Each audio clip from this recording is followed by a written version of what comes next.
Bonjour, bienvenue sur CryptoAli, j'espère que vous allez bien aujourd'hui. Alors, sans tarder, comme d'habitude, le prix du XRP sur CoinGecko est à 41 cents 54, en baisse de 4,6% depuis 24 heures.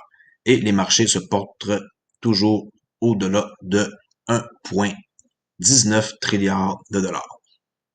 Fiat Leak, 41,78, même affaire qui est 33 gagnants, 30 perdants, c'est comme 50-50. Et il y a 1,3 million d'échanges présentement sur Fiat Leak. Ça, c'est de l'argent injecté présentement sur le XRP. Alors, on commence ici avec le top des jetons qui ont eu, dans le fond, le plus de, de popularité sur un index. Alors, en première position, Cartesi, PondDX en deuxième, Neo, NEM, TomoChain, Unifi Protocol, OneChain, Blockstack, Cosmos et Cardia Chain. Alors ça nous permet de voir un peu sur Twitter qu'est-ce qui a été vraiment comme populaire dans un index qui met 100 indicateurs là, et qui donne des dates, du data comme ça sur CoinMarketCap. Alors c'est très intéressant de voir CoinMarketCap. J'ai dit cap là, c'est CoinMarketCap. Alors, en première position, Cartesi. PondDX, c'est un bon projet, allez voir à quoi ça ressemble. Vraiment, utilité totale pour ça. C'est le même principe un peu que XRP, mais dans différents secteurs d'activité qui sont pas reliés nécessairement avec la compagnie Ripple ou ce qu'ils investissent. Bon, alors on continue ici avec Flare Finance. Une nouvelle, en quoi que Flare Finance est fier d'annoncer que Certic.org, oui, mènera la première série de audits sur leur gamme de produits. Alors, bien que les audits ne garantissent pas un produit 100% sécurisé, ça va aider vraiment à prendre des mesures pour en créer.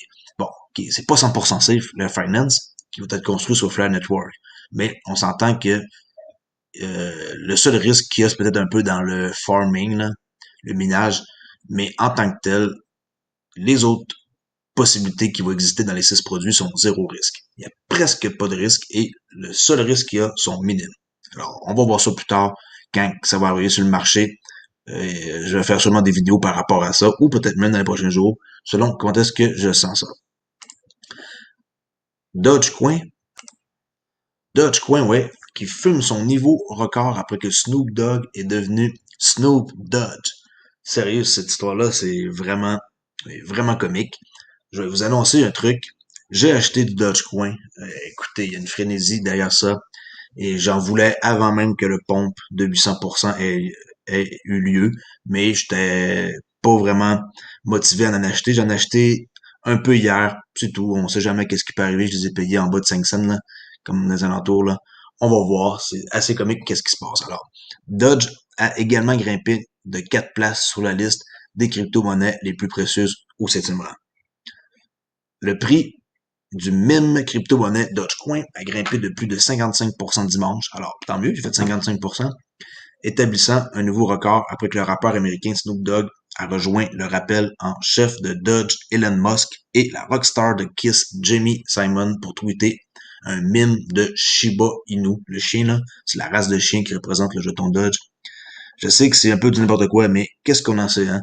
Mettre une petite affaire d'argent là-dedans, puis ça pourrait partir en peur, là. Hein? Des fois, c'est un truc ridicule comme ça qui fait monter une monnaie. Alors, le prix de la crypto-monnaie a commencé à s'échanger autour de 0,05 USD en début de journée et est passé à 0,08 dimanche après-midi avant de revenir à 0,084. Bon. Okay, au cours de ces dernières 24 heures, éclipsant le sommet historique de 0,07 établi à la fin du mois dernier, après que il y a eu l'engouement avec qu'est-ce qu'on a connu du pompe de 800%. Depuis le début de l'année, je signale que Dodge a eu une hausse de plus de 1380%. Quelques heures après que le tweet de Snoop Dogg, Elon Musk, qui quand il n'est pas occupé à stimuler Dodge, là, parce qu'il passe beaucoup de temps là, à faire des commentaires sur Dogecoin sur Twitter, sert également de PDG pour Tesla, là, hein, tout le monde le connaît, a tweeté une photo inspirée du roi lion de lui-même tenant Simon, tenant Snoop Dogg, qui à son tour tient le Shiba Inu. Alors, vraiment, je sais pas qu'est-ce qu'ils font, ils s'amusent. On voit ici Elon Musk, Jamie Simon de Kiss et Snoop Dogg qui est en train de fumer ici un joint, hein, typique Snoop Dogg, et qui tient le petit chien Inu, ici, qui est très mignon. Alors, qui aurait cru ça, là, voir ça un jour, ce genre de graphique-là, c'est assez comique. Alors, on change complètement de sujet. Faut bien un peu se détendre. Alors, l'avocat, qui est populaire, là, qui parle beaucoup de Ripple sur YouTube depuis quelques temps, mentionne qu'il y aurait 4 dates de règlement entre Ripple et la SEC. Et alors, selon lui, dans une nouvelle vidéo qu'il a faite, Jeremy Hogan, allez voir sa chaîne si ça vous intéresse, du cabinet d'avocats d'Orlando, Hogan Hogan a parlé de la conférence préparatoire du litige de la SEC contre Ripple sur qu'est-ce qui va se passer le 22 février. Comme l'a noté l'avocat, la date est une audience initiale standard devant un tribunal fédéral. Il s'agit d'une audience téléphonique avec un seul avocat de chaque côté, participant également à l'appel. Le but de l'audience est de parvenir à un accord sur le calendrier du litige. Ripple et la SEC est tenu de soumettre une proposition d'ordonnance de gestion de cas avant le 15 février. Beaucoup de monde qui parlait du 15 février, là. Il faut juste qu'ils soumettent une ordonnance. Okay? Il n'y a rien qui va se passer de particulier le 15. Il faut qu'ils soumettent une ordonnance de gestion. Dans le fond, comme une semaine avant la date du 22. Alors, ça l'indique que toutes les dates limites doivent être respectées pour le litige. Ainsi, nous ne verrons pas le délai avant une dizaine de jours plus tard, comme l'a noté l'avocat. Dans les 4 scénarios ici, on peut voir que Hogan a dit dans sa vidéo qu'il est en mesure d'estimer la durée de chaque échéance dans le cadre du processus en fonction de son expérience professionnelle. La première date importante est la date limite de découverte et les deux parties peuvent poser des questions à l'autre partie et demander des documents pendant cette période. La SEC recherchera des documents de Ripple concernant ses offres de pièces, de monnaie, son matériel de vente, etc. C'est ça qu'a dit l'avocat Hogan. Est-ce que ça serait possible d'un règlement d'ici la fin 2021? Beaucoup de questions qui peuvent être posées, mais les réponses, on les connaît pas.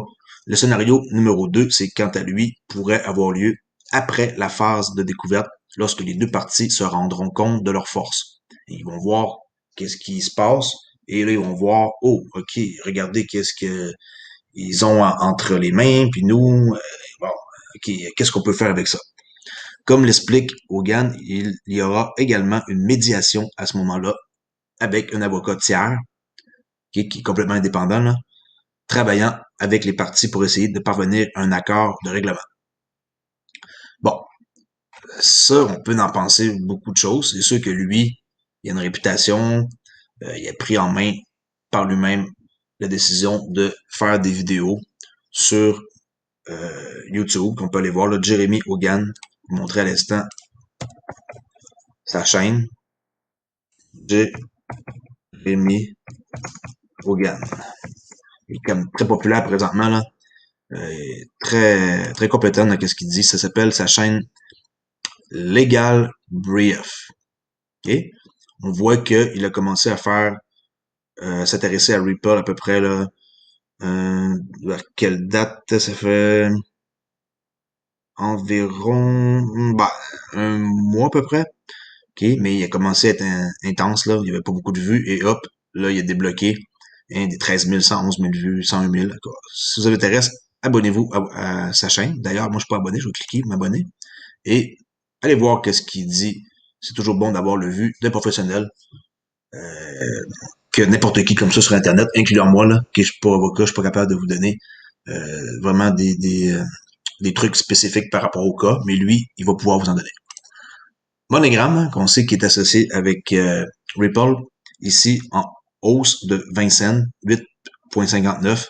J'en avais parlé un peu dans la dernière semaine, juste vous montrer qu'ils ont eu une belle évolution depuis que j'ai annoncé là, que Ripple était partenaire avec eux autres là, à peu près 20%, mais même s'ils ont vendu des parts par après, ils sont toujours partenaires. Dans l'ombre, hein, ils se cachent un peu depuis les allégations de la SEC, mais ils sont toujours partenaires. Ici, sur Reddit, il y a un groupe qui sont en train de essayer de faire de quoi contre Coinbase.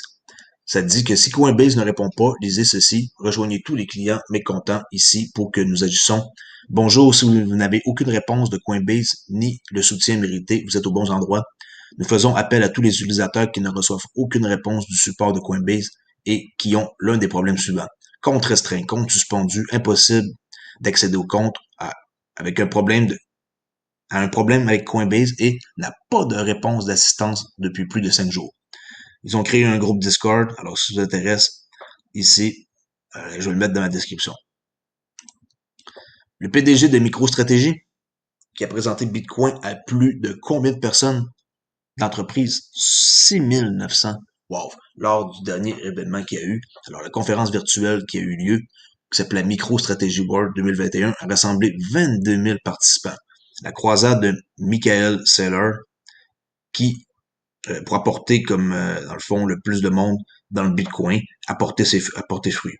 Alors, sur ces 22 000 personnes-là, il y en a 8 000 qui ont confirmé qu'ils avaient participé à son programme. Et ça signifie ça que 6 917 avaient intérêt à écouter qu'est-ce que M. Seller disait parce que la crypto-monnaie a un potentiel énorme dans le marché et dont lui, il promouvoit beaucoup le Bitcoin. Là. Alors, c'est intéressant de voir ça. On voit ici comment que ça a évolué. Les actions de MicroStratégie suite aux investissements de Bitcoin, là, ça a vraiment, lui, son fonds explosé. OK. Puis les actions de Michael Saylor peuvent avoir eu un effet positif sur l'écosystème de Bitcoin, ça c'est sûr. Lui, il possède, attachez-vous bien, il en a pas mal, lui, de Bitcoin. Je me trompe pas, c'est 230 millions de dollars. Et il en possède quand même énormément. Et ça, c'est son portefeuille personnel. 230 millions de dollars de Bitcoin. Et on finit ici avec la SEC encore contre Ripple. Qu'est-ce que nous savons vraiment à présent? Ce document-là est un peu plus long. Je vais le garder pour ma prochaine vidéo. Je suis déjà rendu à 12 minutes. Alors, on va mettre ça pour la prochaine séance que je vais faire tantôt. Avant tout, je vais vous montrer que maintenant, sur ma chaîne, comme on peut voir, on a accès à rejoindre un abonnement que j'ai créé il y a même pas 24 heures, et je vais vous montrer à quoi ça ressemble. Vous pouvez devenir XRP entrepreneur. Qu'est-ce que ça comprend? Une badge de fidélité XRP et des emojis ici, XRP, Cardano, VeChain, Stellar. En plus, vous pouvez venir me parler en privé sur Twitter. Je vais être là pour vous répondre à des questions très, très, très détaillées. Je vais vous répondre du mieux de mes connaissances. Et si vous êtes vraiment curieux et que vous voulez venir dans mon cercle privé d'XRP, vous pouvez accéder à mon cercle privé sur Discord, ainsi que à chaque fois que mes vidéos vont être finies à la fin, je vais pouvoir nommer votre nom ou, dans le fond, un autre pseudonyme que vous voulez, incluant un coût très faible. Je crois que 6,99, c'est vraiment pas cher pour avoir accès à tous les outils numéro 1, plus Discord, un forum privé, plus que je dis votre nom à la fin de mes vidéos. Alors, pour finir, justement, je vais remercier mes membres Denis Havel et Mr. Biggie, qui sont mes deux premiers à avoir adhéré à mon cercle privé sur Discord et tous les avantages qu'il y a ici. Alors, si ça vous intéresse, dans la description, vous pouvez avoir accès à l'abonnement pour devenir membre avec tous les avantages que ça va avec. N'oubliez pas que ceux qui n'adhèrent pas, c'est pas plus grave que ça. Hein? Moi, je force pas personne, c'est juste pour vous dire, et que je vais toujours continuer à répondre aux commentaires qui me semblent pertinents sur ma chaîne. Alors, sinon, ben, vous savez qu'est-ce que vous devez faire. Merci. Alors, je vous dis à tantôt pour une prochaine vidéo. Au revoir.